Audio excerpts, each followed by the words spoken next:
knowledge, the new world currency.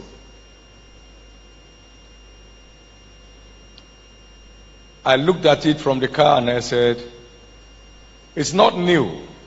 It's only been discovered. Knowledge has been the ancient world currency, and civilization always traces,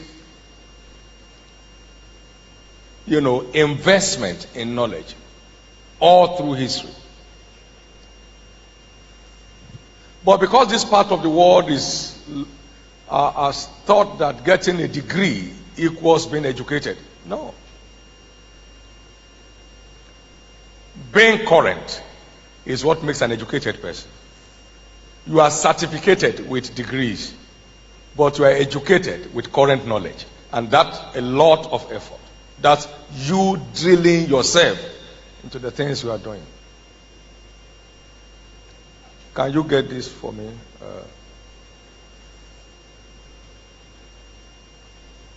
Just that.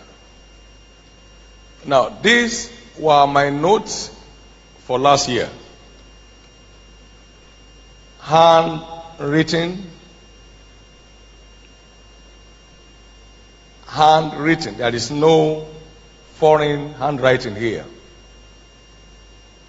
In spite of my schedule, we finished on Sunday. I was up in Abuja for some very important meetings with government people, and then came back yesterday on my way today to Malawi, coming back to be in some other meetings here, and wake up on Sunday morning. He said, but how do you get time to read? Somebody asked me years ago. I said, how do you get time to eat?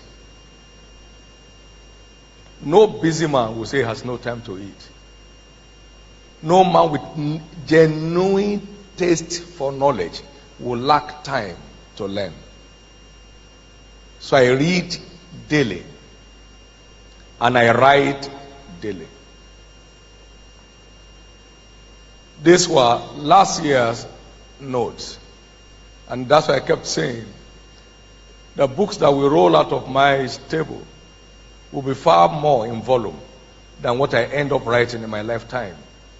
I've maintained this culture for years, so I can pull out for you my note of 1982, 1984.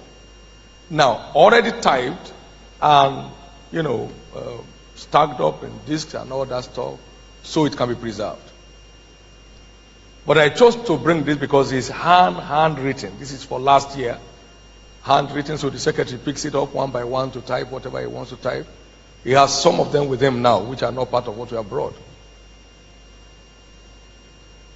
Peak learners are the ones that end up in the top ranks of life.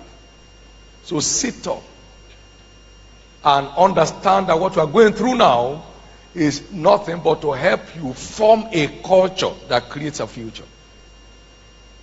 To form a culture that creates a future. Thank you. We were going to start Covenant University, and then we wanted something special, something unique, something that would last. So what do? So I took time out, went on the net, plucked out 9 striking, enduring, impactful institutions like Harvard, like Yale, like Columbus, like Princeton, and sat down with them and went through their history, their developmental process, their leadership style, saw the uniqueness of each one. Because if something has lasted 366 years, another one has lasted 1,000 years, it's good to learn from them. All the ones in Nigeria have lasted only 20 years and they have lost relevance. So how do we do it? So spend time, because that's not in Genesis, that's not in Proverbs, that's not in Revelation. It's current knowledge. How do you get what you need to do what you should do at the best? I mean, it takes peak learners to enjoy peak performance. So after all of that, I was equipped, had direction, knew what way to go, was able to design what we needed to do. All that you call founding philosophy, they were my direct words. All that you found motto, they didn't come out of committee meetings. We had the first meeting in November 1999 in starting this university. November 1999. You don't get anything great done carelessly. All of you have a great future, but we need a great deal of investment together. My prayer is that this TTG program will initiate you into the peak learners platform, so that all through your life you won't approach any venture on common knowledge, common sense. Common sense will end up giving common results.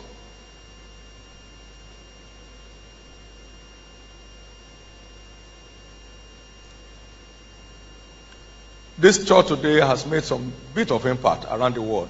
I never stepped a Bible school ground in my life. That's what they call peak learning. The first Bible school class I attended was where I was teaching. Now, the program developed 22 years ago. Is it 23 now? 23 years ago. Is still relevant today and for tomorrow. We have had governors in class. We've had judges in class. We've had generals in class. Everybody taking note profusely. Now, this all came out from the laboratory of learning. So don't go into fashion designing with common sense that you can sew something, then you are a fashion designer. No. Sit down and find out who has made it big in this field. What did they have to do? How did they begin? What were the challenges they met? Then you are well equipped. Otherwise, you become a market woman just selling sachet water by the roadside. You can make an outstanding thing out of any venture, no matter how ordinary it may look like. It depends on the depth of knowledge involved in your pursuit. Don't just go and say you are a barber and then you start barbering. That's not barbering. I mean, anybody, these are all, the equipments are all over the town. What will make it different? We have a barber. I have one of my precious sons here. He's a barber. He has about 40 different salons across Lagos. He barbs today for most of the ambassadors. How did he get there? They carry their head to the shop. And yes, somebody else has been there for 20 years and nothing is happening because it's just approaching on common sense. On the way to my place in Lagos, I used to see some northern people selling tea, in the night at 1 a.m. So I asked myself, do you use common sense? Who is passing now? And then you now get up, down home at 3 a.m. You say, you are tired. Tired doing stupid things. So you don't have a choice. What you are coming out with at Covenant University is certificate. Education is what you acquire after you have left here. And that is what will define your ultimate position. So get ready. I am not looking forward to you just making a means of livelihood. I'm looking towards you making many live through ingenuity, innovation, creativity, and a value-driven lifestyle by a tireless investment in learning. Then you'll be on your way taking your lead.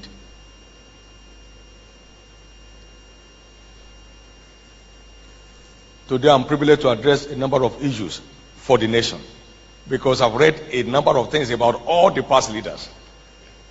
All of them. From Azikwe, Tafawa Balewa, Ahmadu Bello, Awolowo. I have plenty of those talks. All the lectures of Ojukwu during the war. Fantastic brain. Unusual intellectual. That will make a professor emeritus anywhere. He was emotionally profound. All those lectures were given off papers. And you can't imagine the content involved in that. Today I speak to all militant group leaders in the country. Say, hey, come in here. Let's look at it. You can't keep on doing this. If you keep on doing this, this is what will end up. This is where you end up. This is what the suffering will be like. It's important for you to know there is nothing you will get out of life except by the power of knowledge.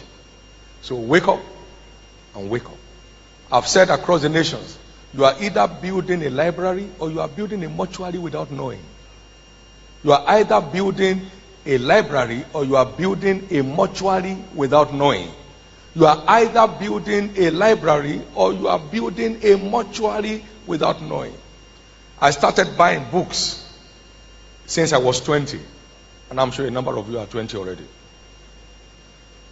And some of the books I bought when I was 20 are still on my shelf today. Not for decoration, for consumption. For consumption. I bought books one time, and I think I've told you before, worth $9,600. Then, 1987. $9,200 will buy you 2 good Nigerian kind of cars. Then. And something humorous happened. My wife said, "What did you come back with?" Because he saw boxes just coming. And I said, "Come and see." And got her to my library. We had 3 rooms, but one was a library. If you have 20 guests, it doesn't matter. There is a library secluded. It's an altar where future is created. That is not negotiable with anybody. I would rather sleep in the living room than have my library invaded by strangers or visitors. No. And I opened the first box. It was books down top to bottom. Second box, my wife said, "No." "Any other thing?" He said, "What else?" I said, "Nothing else. That's all else." Then I answered. I said, "The content of these books, if understood by me, can make me a manufacturer of the things I will have bought." Come and say value for knowledge. That's what will take you to where you are going. I don't care what kind of dress we're wearing and how much it costs. Nobody's interested. Nobody is interested. One day, one of my daughters said, "Hey, this is gold. One wristwatch." I said, "Gold? Are you sure?" He said, "Yes." I said, "Go and sell it because I don't need it." Because I don't know what gold is. I've never seen one.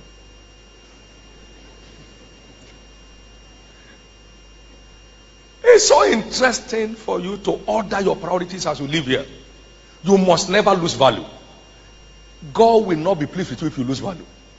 Everything to make you a peak learner has been put into you. Now go and do it. And that will help you. And a learner is always with a note. He takes note of lessons learned. That's what makes a learner. It's not just a casual reader.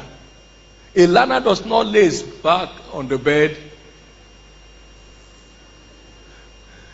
Did you read like that to pass your exams?